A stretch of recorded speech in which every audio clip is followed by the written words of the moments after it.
Good evening, folks. I have discussion D for you. Tonight's discussion D talks about the title is The Worry That Ages the American Brain. Okay, so we're going to discuss that tonight for discussion D. Here we go with a narrative I made for this tonight's discussion. Please enjoy. Every day, millions of Americans wake up with the same quiet dread. Will the money last? It is a question that hums beneath the surface of ordinary life, shaping choices, sleep, health, and now, as new research shows, the very structure of the aging brain.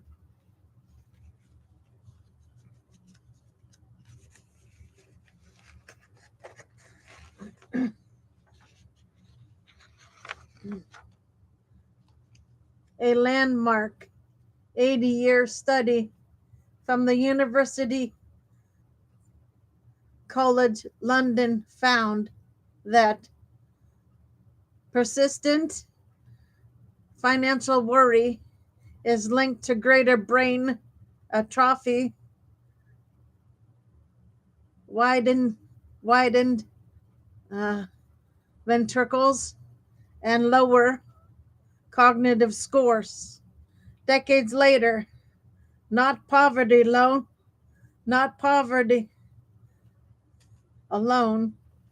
temporary hardship, worry itself, the chronic grinding kind that stretches across years and reshapes psychology. This should force a reckoning. For years, we've treated financial insecurity as an economic issue, a political talking point, or a personal failing. But the science is clear. Financial stress is a biological exposure as potent as hypertension or smoking. It accelerates cognitive aging. It erodes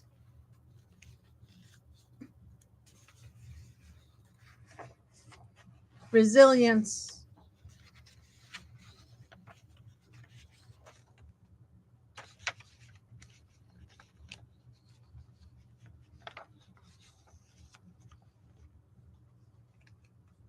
It leaves a mark that MRI machines can see, and it is everywhere. Half of Americans cannot cover a 1,000 emergency, 1,000 emergency. Older adults, especially women, enter retirement with shrinking savings and rising caregiving responsibilities. Middle-aged workers juggle college debt, medical bills, and aging parents. The worry is not episodic, it is chronic, it is cumulative, and it is aging us.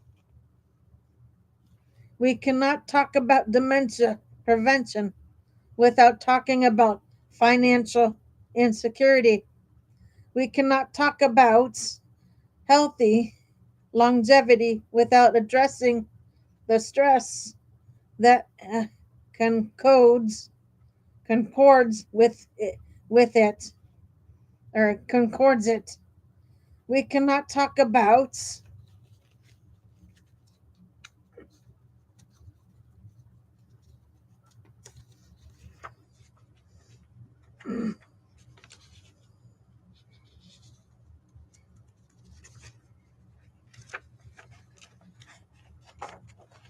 brain health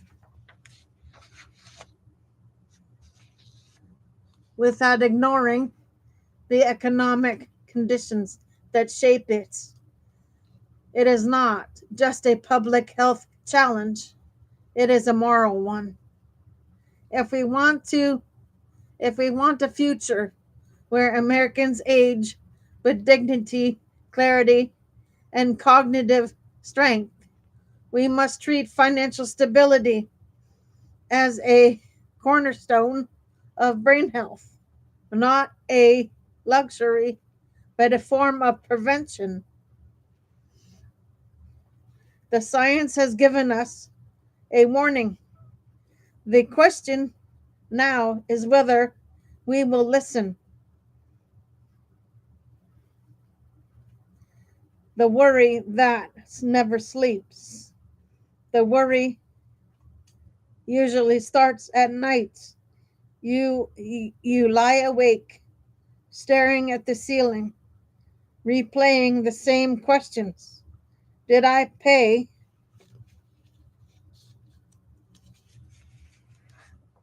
that bill? What if the car breaks down? What happens if I get sick? The mind loops, the heart races, and sleep slips away. For years we've dismissed this kind of worry as normal part of adulthood. But new research suggests it's far more consequential. According to an 80-year study from the University College London, decades of financial worry leave a measurable imprint on the brain, shrinking key regions, wandering, widening ventricles, and accelerating cognitive decline. In other words, the worry that keeps you up at night may be aging your brain.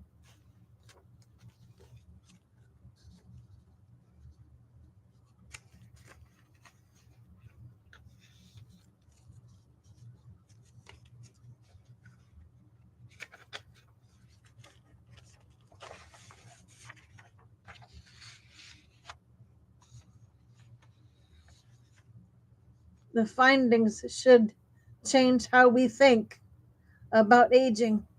We often imagine cognitive decline as something that arrives suddenly, like a storm. But the truth is quieter. It accumulates in the background of ordinary life, in the stress hormones that stay elevated, the sleep that never fully restores, the vigilance that never turns off. Financial worry is not just an emotional burden, it is a physiological one, and it is widespread. Older adults fear outliving their savings. Middle-aged workers fear layoffs. Young families fear medical bills. Caregivers feel or fear the cost of long-term care. The worry is not abstract. It is lived.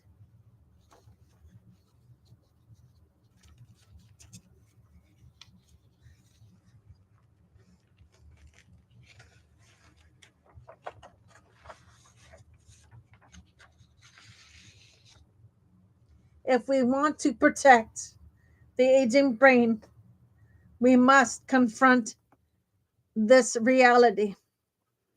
That means treating financial insecurity as a public health issue. It, it means integrating stress screening into primary care. It means building policies that reduce chronic economic fear, not just poverty, The brain remembers what the wallet feels. And if we want Americans to age with clarity and strength, we must build a society where fewer people fall asleep wondering whether tomorrow will be affordable. The policy forward op-ed: financial stress is a dementia risk factor. Our policies should treat it that way.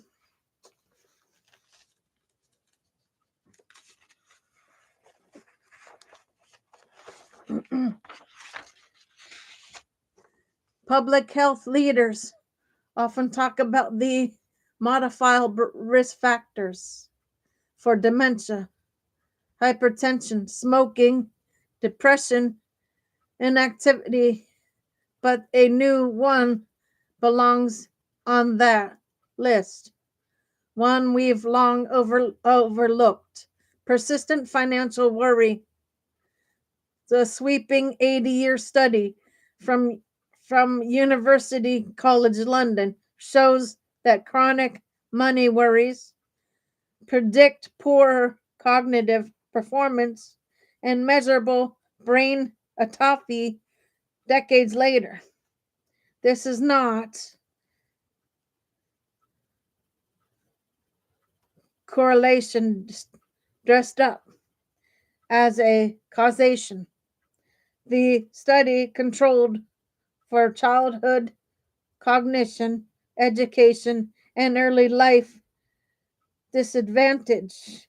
The signal remained. Financial stress is not a soft variable.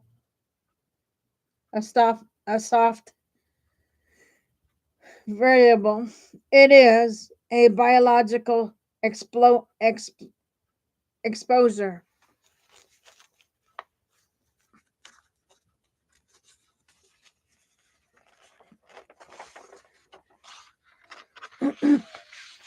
This has this has profound implications for health policy. If financial worry accelerates brain aging, then economic stability is not just social good.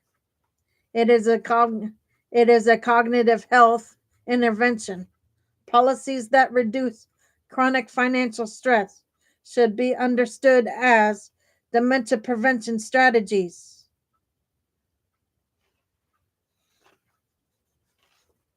That means strengthening retirement security, expanding access to affordable long-term care, integrating financial counseling into primary care, funding community programs that reduce chronic stress.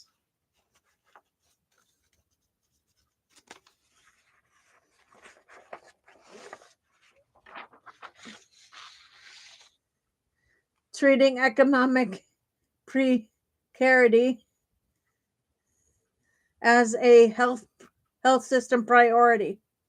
We cannot build a national dementia strategy that ignores the economic conditions shaping the aging brain, nor can we continue soloing economic policy from health policy when the science shows they are inseparable.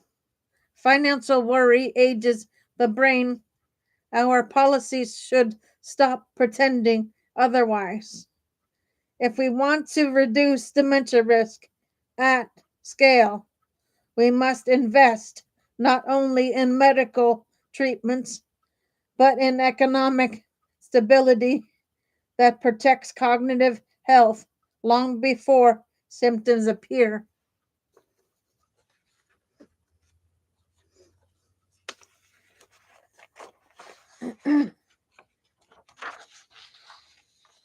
The future of brain health will depend on whether we recognize this and act on it.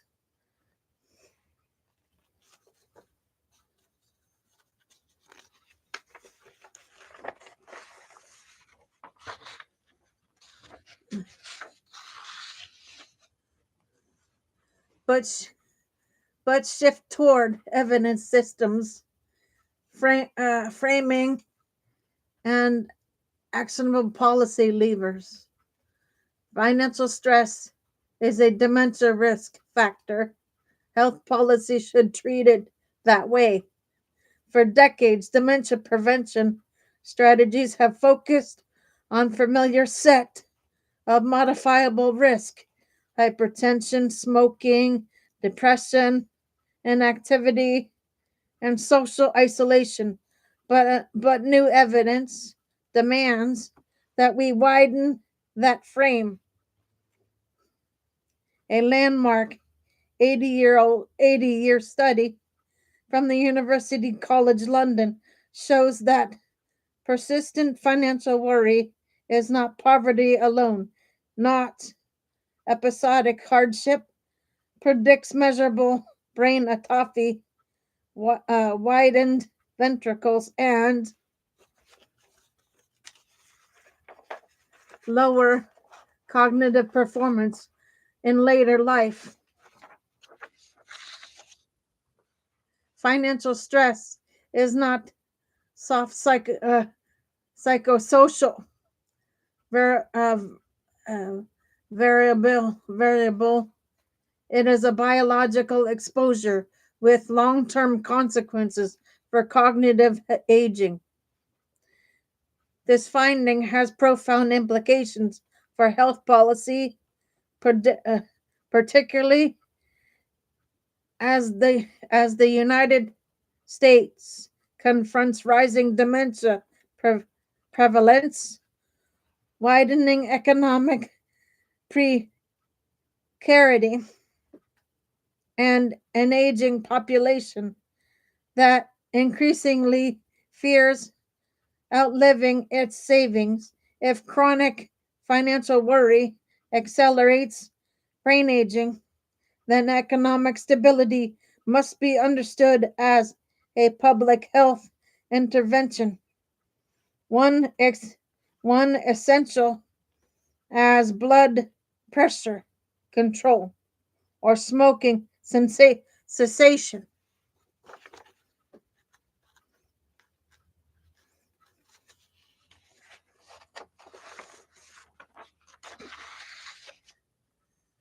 The evidence is clear and actionable. The UCL study is usually rigorous. It follows individuals across 8 decades, controls for childhood cognitive ability, education, and early life disadvantage, and links subjective financial worry to objective MRI markers of brain aging. Other research reinforces the pattern. Psychological distress across adulthood predicts poorer cognitive outcome and higher dementia risk.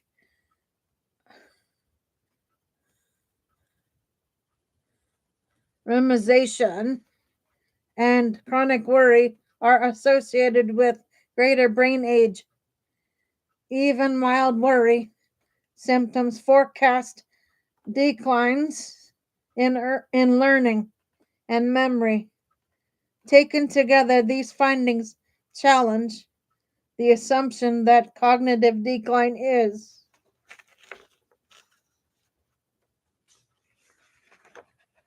driven solely by biological aging for fixed social economic conditions. Instead, they reveal a modifiable pathway: the chronic stress of economic insecurity. Economic policy is brain health policy. If financial worry shapes cognitive trajectories, then health systems and policymakers must treat economic precarity as a dementia risk factor. That means integrating financial stability into the architecture of prevention. Several policy levers stand out. Strengthen retirement security through expanded automatic enrollment, improved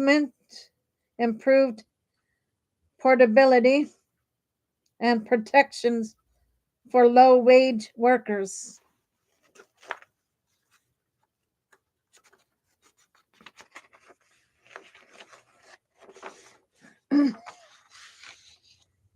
Increase access to affordable long term care, reducing catastrophic financial exposure that drives chronic worry in midlife and older adulthood.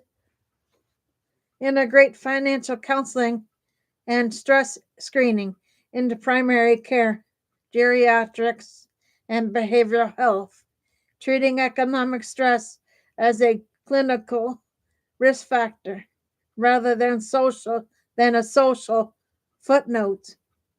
Invest in community-based programs that reduce chronic stress, including caregiver support, housing, stability, and incentives and benefits navigation.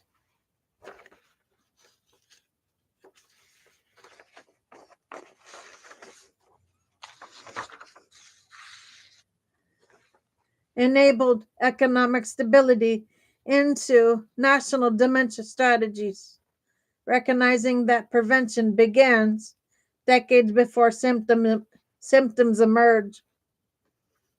These interventions are not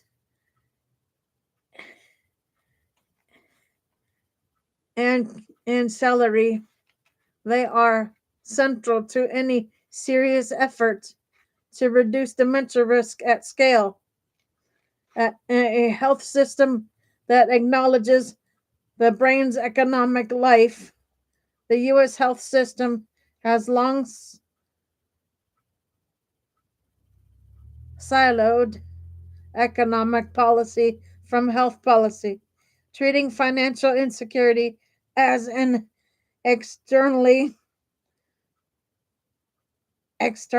rather than a detriment of cognitive aging. But the science now makes that separation untangible. The brain ages not only from what happens biologically, but from what people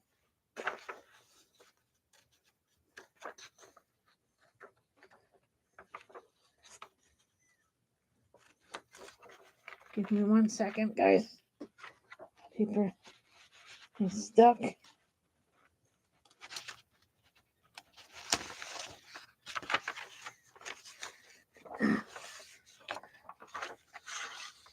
Chronically fear, losing housing, losing savings, losing the ability to afford care.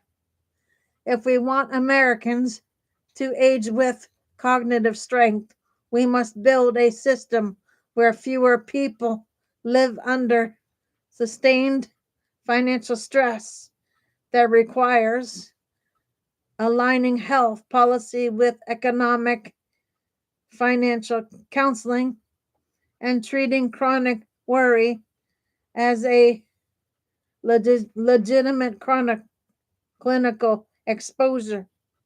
Financial stress ages the brain. Our policies should stop pretending otherwise. Okay, folks, those are your shows for now. Gator Wellness. Take care, folks.